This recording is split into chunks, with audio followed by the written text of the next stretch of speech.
नमस्कार दोस्तों, स्वागत है आपका ऑनलाइन वाईफाई स्टडी पे। मैं AK सर आज आपके पास लेकर आया हूँ एक बहुत ही इम्पोर्टेंट टॉपिक जिसका नाम है विटामिन। बहुत ही इम्पोर्टेंट टॉपिक है क्योंकि हर एक कम्पिटिटिव एग्जाम के अंदर इसमें से कम 2 क्वेश्चन तो मिलते हैं। तो चलो स्टार्ट करते हैं। विटामिन्स, देखिए विटामिन्स क्या होते हैं। विटामिन्स वो होते हैं जो हमारी लाइफ के लिए क्या हो, असेंशियल हो। हमारी लाइफ के लिए जो असेंशियल हो उन्हें बोलते हैं हम विटामिन। ठीक है, लाइफ असेंशियल कैसे हो, जिसे हमारी लाइफ भी उनके बिना अधूरी रहे, उसे विटामिन कहते हैं। सबसे पहले विटामिन डिस्कवर किया था उस साइंटिस्ट का नाम है लूनिन। बहुत ही इंपॉर्टेंट क्वेश्चन है ये। लूनिन सबसे इंपॉर्टेंट है। विटामिन्स कॉम्प्लेक्स ऑर्गेनिक कंपाउंड होते हैं दोस्तों। अकार्बनिक कंपाउंड बोलते हैं जिनको, कॉम्प्लेक्स ऑर्गेनिक कंपाउंड होते हैं। विटामिन्स को कोफैक्टर ऑफ एंजाइम भी कहते हैं, यानी कि ये एंजाइम एंजाइम की क्रिया में सहकारक होते हैं। इनके बिना एंजाइम की क्रिया पॉसिबल ही नहीं है। तीसरा पॉइंट है दोस्तों, ये नोट सिंथेसाइज इन बॉडी, यानी कि ह्यूमन मानव शरीर के अंदर इनका निर्माण नहीं होता। यहाँ पे ये बहुत ही इम्पोर्टेंट पॉइंट इसलिए है क्योंकि ये पूछा जाता है कि विच क्वेश्चन क्या होता है कि ऐसे कौन सा एलिमेंट है जो हमारी शरीर में निर्माण नहीं होता, उसमें है विटामिन।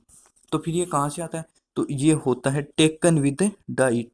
ये डाइट के साथ में लिया जाता है, यानी कि भोजन के साथ में लिया जाता है। नेक्स्ट देखते हैं, विटामिन्स को 2 प्रकार में बांटा गया है। एक का विटामिन जो फैट सोल्यूबल है, एक water soluble. Fat soluble, fat यानी मोटा मोटा आदमी, तो मोटा कीड़ा ऐसे याद रख सकते हो, कीड़ा यानी KEDA। और वाटर सोल्यूबल यानी कि B और C। तो मोटा कीड़ा याद रख सकते हो, फैट यानी वसा। वसा क्या करती है, मोटापा लाती है, तो इसके अगर मोटा कीड़ा तो उसको बोल सकते हो KEDA। तो कीड़ा ये हो सकता है। इसके बाद में नेक्स्ट चलते हैं, विटामिन ए। विटामिन ए देखते हैं। तो विटामिन ए है जिसका केमिकल नेम है रेटिनोल। बहुत ही इंपॉर्टेंट है ये रेटिनोल, यही पूछा जाता है। तो रेटिनोल विटामिन ए, इसको also known as anti xerophthalmic hormone. Anti xerophthalmic hormone या एंटी जेरेप्थेलेमिक विटामिन क्या होता है, ड्राइनेस, यानी कि अपना कॉर्निया है उसको ड्राई नहीं होने देता, इसको कहते हैं एंटी विटामिन। ये रोडोप्सिन, जो रोड सेल होती है ना अपनी,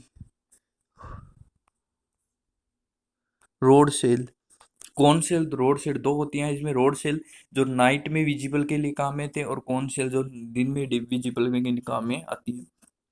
डेफिशिएंसी डिजीज, रेटिन नाइट ब्लाइंडनेस यानी कि रतौंधी, जिसको नाइट में नहीं दिखता, यानी कि रोड सेल डैमेज हो जाती हैं। एक है जेरोप्थेलेमिया, आंखों में पानी नहीं आता, वही है ड्राइनेस। क्या, ड्राइनेस यानी कि आंखें ड्राई हो जाती हैं, सूख जाती हैं, कॉर्निया ड्राई हो जाता है, इसी को बोल देते हैं जेरोथेलोमिक डिजीज।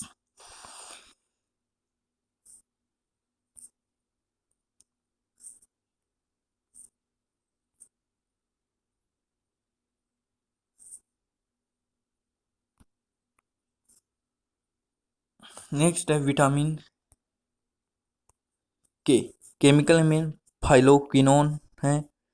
हेल्पुलिन, ब्लड क्लोटिंग यानी कि थक्का जमना, यानी कि जो जहाँ पे चोट लग जाती है वहाँ पे क्लोट नहीं होता ब्लड का, तो उसको बोलते हैं विटामिन के, जिसकी वजह से क्या हो जाता है, क्लोटिंग हो जाती है।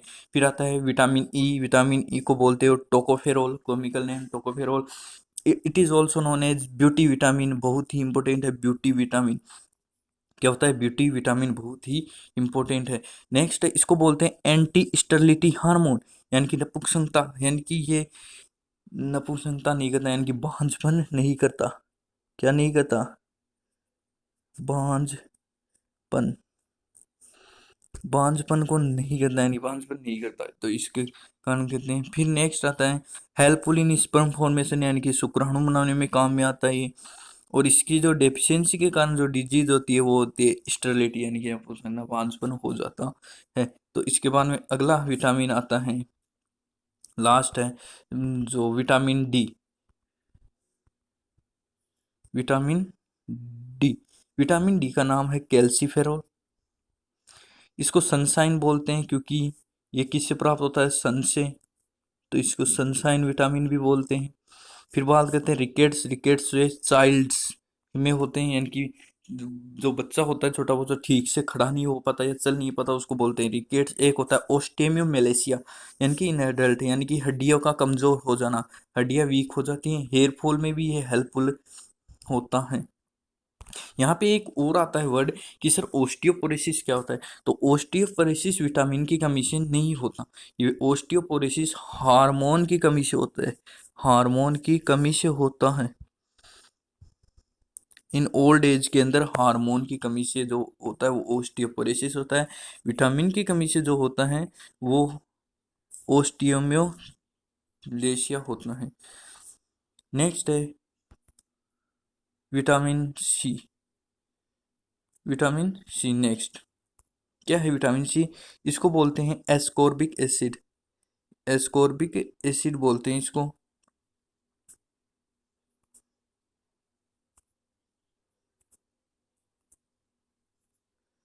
एस्कॉर्बिक एसिड बोलते हैं।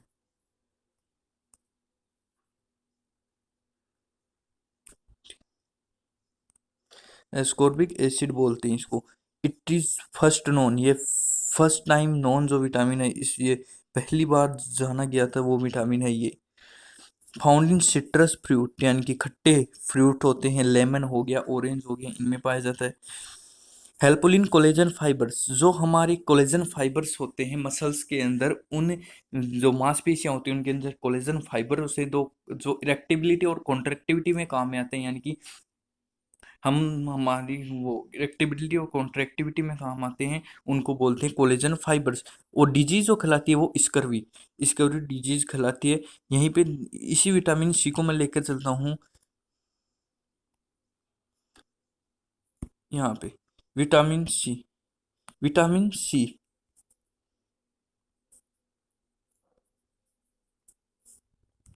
विटामिन सी को याद कैसे रखिए, याद रखना सी से यानी खट्टा,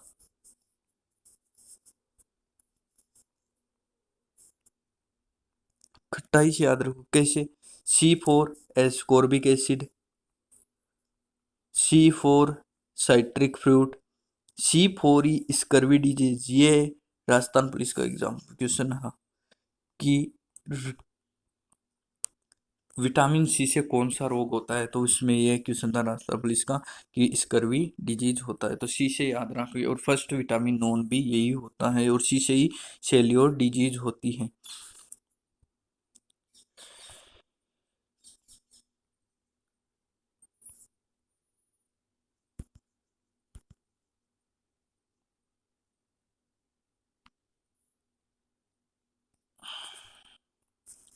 अब है विटामिन बी, मेनली ए टाइप, लेकिन 4 टाइप्स इंपॉर्टेंट है, वो मैं बता दूँ, B1, B2, B3 और B12। B12 है सबसे इम्पोर्टेंट, B12 है। ये B12 बता रहा हूँ, इसको बोलते हैं, कॉमन केमिकल नेम है इसका साइनोकोबालेमिन, क्योंकि इस पे साइनोकोबालेमिन है।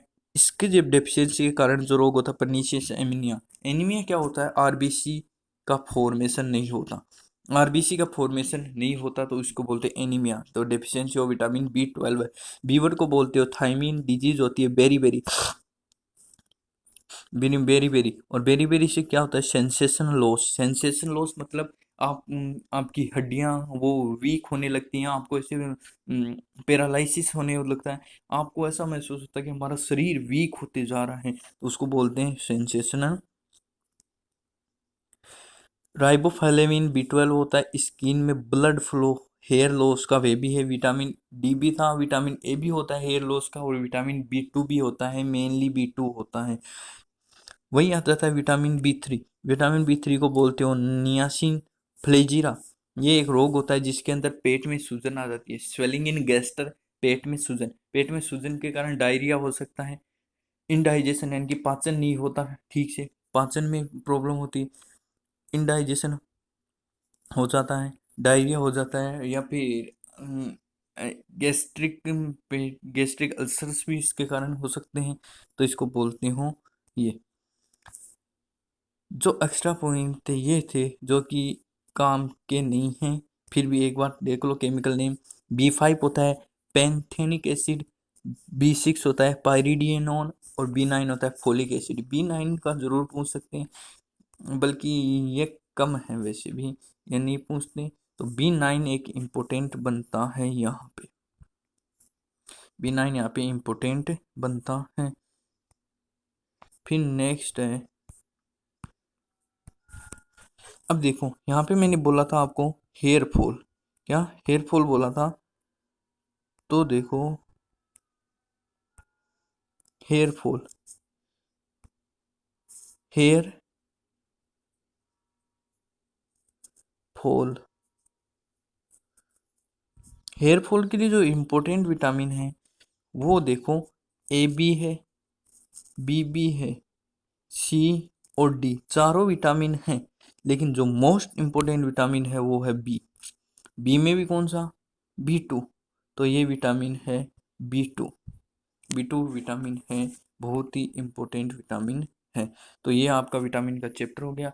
उम्मीद करता हूँ कि आपको बहुत ही अच्छा समझ में आया होगा। मिलते हैं अगले नेक्स्ट वीडियो में। Thank you.